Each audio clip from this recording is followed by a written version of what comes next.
亲情长相守，真情在人间。大家好，我是秋兰，欢迎观看《真情人间》。老公外出偷腥，频频被我抓包，婆婆却劝我大度一点。女人要是太计较，这个家迟早得散，不如睁只眼闭只眼。除此之外，她还成了老公和外面女人的联络站，帮他出轨还瞒着我。都是女人，何苦互相为难呢？我反手把公公的情人领进门，给他上了一课：如果找老公时不擦亮眼睛，那么后半辈子可有苦头吃了。就像我现在，不是在抓奸，就是在去抓奸的路上。深夜时分，老公刘磊蹑手蹑脚地从床上爬起来，小心翼翼地打开房门出去了。他以为我早就睡得像个死猪一样，实际上没等被窝里的温热消散，我一个咕噜爬了起来。在睡前，他亲自给我端的牛奶有一股怪味，应该是放了安眠药的缘故。我觉察出不对，悄悄倒掉了。而渣男如此大费周章，肯定有重要的事情做。我摩拳擦掌，准备一抓一个准，急匆匆跑到地下车库。刘磊的车刚刚开走，这难不倒我。他的车上早已被我放置了定位器，出租车奔驰在夜色下，我紧紧盯着前面忽明忽暗的车灯，睡意上涌，却不敢有丝毫松懈。终于，车辆停在一家民宿的门口，刘磊下车，一个身材瘦小的女孩迫不及待地冲上来，投入他的怀抱。呵呵，我等的正是这一刻。拿起等待多时的手机，我将画面完完整整地记录下来。两人在民宿门口腻歪了一阵，双双簇拥着往里走。我屏住呼吸，迅速观察地形，旁边正好有一栋高楼，要是爬上去，能看见民宿房间内的情况。这样一来，刘磊就算是浑身长嘴都说不清楚了，真是天助我也。然而就在关键时刻，刘磊的手机亮了一下，似乎是条微信。他迅速看了一眼，然后转头向女孩道歉：我有点急事，今晚不能陪你了，下次。他结结巴巴，边说边往外走。小女友瘪着嘴，一副要哭的样子。不是说你老婆睡死了吗？人家好不容易见你一面，到手的机会就这么飞了。我拖着疲倦的身体回到家，老公已经先我一步上床了，鼾声震天。婆婆不知道从什么地方钻出来，端坐在沙发上，似乎专门等着我，阴阳怪气了一番。哎呦喂，谁家正经媳妇大半夜往外跑啊？你怕不是去找姘头吧？脏不拉几的玩意儿，可别脏了我儿子的床。我脑中灵光一闪，似乎明白了此次行动失败的原因。打开平板电脑，悄悄连接刘磊的微信。2个小时前一条信息跳了出来：快回来，你老婆出门找你去了。信息来自婆婆，真是螳螂捕蝉，黄雀在后啊！此刻我气得捶床，但又对渣男和老太婆毫无办法。谁让我赶上这么奇葩的一家子呢？夫妻俩的日子过得像谍战剧，这一切都拜我那好婆婆所赐。我叫白玉婷，今年32岁，是一名中学老师。我家境优渥，父母都是做生意的。当初和刘磊结婚，父亲看中他聪明的头脑和重点大学商科毕业的学历，有意招他做上门女婿。就是这个决定让我深陷万劫不复。刘磊做小伏低，一开始什么都答应，对我们全家人非常顺从，尤其是在父亲面前，他堪比一条舔狗。直到父亲病重，临去世前将自己苦心经营一辈子的公司经营权留给他，并立下遗嘱：如果刘磊与我100年交好，不出轨，不背叛家庭，那么可以一直拥有公司。如果我们俩离婚，他是过错方，则只能净身出户。此外，弥留之际的父亲还为我留了一手，一辈子挣得的钱全部买成房产和商铺，由我一人继承。如果我出了意外，那么则由刘磊和我女儿继承。父亲前脚刚死，我就发现刘磊变了，他不再是那个韬光养晦、唯唯诺诺的上门女婿，反而像是农奴翻身做主人，经常冲着我和女儿大喊大叫。公司更是变成一言堂，仿佛要把这些年丢失的尊严全都找回来。然而，更让我绝望的事情还在后面。她自作主张将在农村独居多年的婆婆接到父亲给我买的别墅里，声称那么多年尽伺候我父母了，她也该尽孝。自从当年我生下女儿，老太婆在医院骂骂咧咧路过一面之后，我这是第2次见她。她一进门，我就感受到一股扑面而来的迂腐气息。农村老太太的杀伤力更是凡人难以想象。这丫头都5岁了，你们到底啥时候打算要2胎？不生个小子，以后死了都对不起祖宗。她盘腿在沙发上坐定，张口就开始向我发难。我们不打算要孩子了，培养好欢欢一个就心满意足了。我不卑不亢，一开始还不打算和老人撕破脸，谁知老太婆以为我好说话，又开始了神操作。我看怕是你生不出来吧，毕竟都30几了。当初找你做儿媳，我就不同意。你瘦唧唧的，一看就是没福气的面相。要不是看你家有2个臭钱，可嗨，这个话头被刘磊及时截停了。我知道他可不希望旧事重提，可老太婆还不打算就此放过我。实在不行，这样好了，我在外面给我儿子再找个能生养的，正好你家房子大，到时候你住楼上，他们俩住楼下，生了儿子你一并养着就行，也不费事。什么？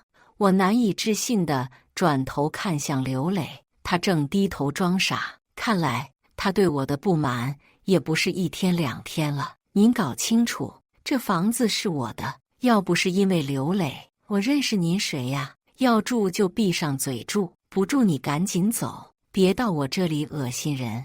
那场争论在我的发飙中结束，婆婆当场闹得昏天黑地，我正熟睡的女儿被她吓得哇哇大哭。从此，我开始了鸡飞狗跳的生活。刘磊受他3观不正的母亲熏陶，开始频繁在外面搞小动作，除了生意场上，甚至把脏手伸到了风月场所，这是我无论如何也忍受不了的。哎呦，男人3妻4妾很正常，一个聪明的老婆就是要学着闭上眼，捂住耳朵。咱们全家的花销还指望刘磊在外面挣巴呢。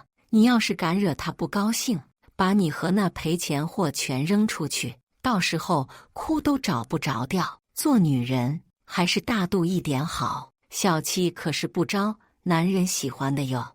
我内心1万头草泥马奔腾而过，离婚的念头一天比一天强烈。然而，要让这渣男和老太婆光屁股滚蛋，我必须拿到确凿的出轨证据，最好是在床上那种。于是也就出现了开头那一幕，整个家充满火药味，甚至天天上演谍战剧。欢欢啊，你很快就要有新妈妈了。一天，正在卫生间的我偶然听见婆婆这样教我的女儿：我自己有妈妈，不要什么新妈妈。女儿懵懂无知，疑惑地看着奶奶：要是妈妈死了呢？爸爸会给你找个更好的妈妈，还给你生个小弟弟，到时候你帮着带好不好呀？我瞬间火冒3丈，原来平时我不在，他就是这样教唆女儿的。妈妈不会死，那些心肠歹毒、不怀好意的人才会死得很惨，就像是白雪公主里的恶毒女巫一样。欢欢，你说对不对呀？我面不改色地递给女儿一根棒棒糖，转头看向婆婆。老太婆被气得浑身发抖，不过她的话倒是提醒了我，要是我死了，那么多房产便宜了谁？不言而喻。看来我再不奋起反击，真的要成为砧板上的肉了。就在我为如何反击那母子俩感到苦恼时，突然收到一个消息，一个足以让我绝处逢生的消息：你要找的人就在本市，他老人家终生未嫁，听说还一直念着你公公呢。我知道我的救星来了，她叫陈梅，是个年逾60的老太太，而她正是我公公的此生挚爱。据调查，刘磊的父亲母亲是包办婚姻，公公完婚后远赴城里读书，在城里他遇上了真爱陈梅阿姨，他们俩三观一致，情投意合，于是公公回家乡提出离婚。然而婆婆死活不愿意，甚至拿着一根上吊绳来到城里，在公公的学校门前哭闹了3天，声称自己怀孕了，如果敢离婚，就一根绳子吊死在学校门口。这件事闹得沸沸扬扬，最终公公和陈梅双双被迫退学，走上了人生的分岔路。公公苦不堪言，一辈子不愿原谅婆婆，虽然最终没离婚，但这些年他一直远离家乡和老婆孩子，不愿面对。等着吧，我看看这次你是不是也能大度地面对旧情敌。通过弯弯绕绕的关系，我找到了刘磊的父亲，也就是我的公公。虽然他就在隔壁市，但除了婚礼上远远的有过一面之缘，他再没露过面。我应该喊您一声爸爸。我的亲爸爸已经去世，没了他的保护，我过得很苦，希望您能应一声，以解我思亲之苦。公公这些年来过得也不尽如人意，原本前途光明，被毫无感情的妻子搅和了，爱人近在咫尺却不可得。我懂他的痛苦和挣扎，多年的恩恩怨怨，是时候做个了断了，不能一直憋在心里，最终带进棺材。您说对不对？半个月之后中秋节，我在家设宴，亲自下厨，做了满满一桌子菜。婆婆和刘磊有些丈二和尚摸不着头脑，什么贵客呀，又是三文鱼，又是帝王蟹，不是我说你，连勤俭持家都不会，这个贵客值得最好的，你等着看好了。我神秘兮兮地等待贵客进门。晚上7点，门铃响了，我淡定地去开门，将2位老人迎了进来。很多年没见了吧？我给你们介绍一下，这位是我公公，欢欢，快叫爷爷。我礼貌地招呼着，倒把婆婆和刘磊惊得目瞪口呆。另外这位恐怕连刘磊都没见过，他姓陈，是对公公来说最重要的人。既然今天是个中秋家庭大联欢，于是我也请了他。话音未落，婆婆嗷一嗓子嚎啕大哭，她瘫坐在地，拍着大腿，大骂我歹毒，简直是要逼她去死。她凭什么进我家？她凭什么那么多年了还来勾引我的丈夫，挑拨我们夫妻关系？我一辈子过得不如意，就是这个恶毒女人害的。哭闹还在继续，我却冷冷笑了。不是您教我的吗？男人3妻4妾很正常，女人要学会大度才招人爱。怎么，这道理到了您这里就全盘推翻了？您这不是又要当婊子又要立牌坊吗？刘磊上前扶住母亲，转头也想指责我。玉婷，你这是什么意思？好好的家你非要搅和散了不可吗？是谁搅和整个家不得安宁？你自己心里清楚，今天这样做有一半也是为了你。刘磊，爸说有个深藏心底的秘密，想要借今天这个机会告诉你。今年的中秋家宴实在特殊。婆婆坐在地上拍着大腿哭，她宝贝儿子脸色阴沉，蹲在旁边劝我。招呼2位贵客入席，坦白局正式开始了。当年我想离婚，还准备给妻子一定的补偿，是因为我们实在没有感情，与其互相耽误，不如一别两宽。不愧是读过书的。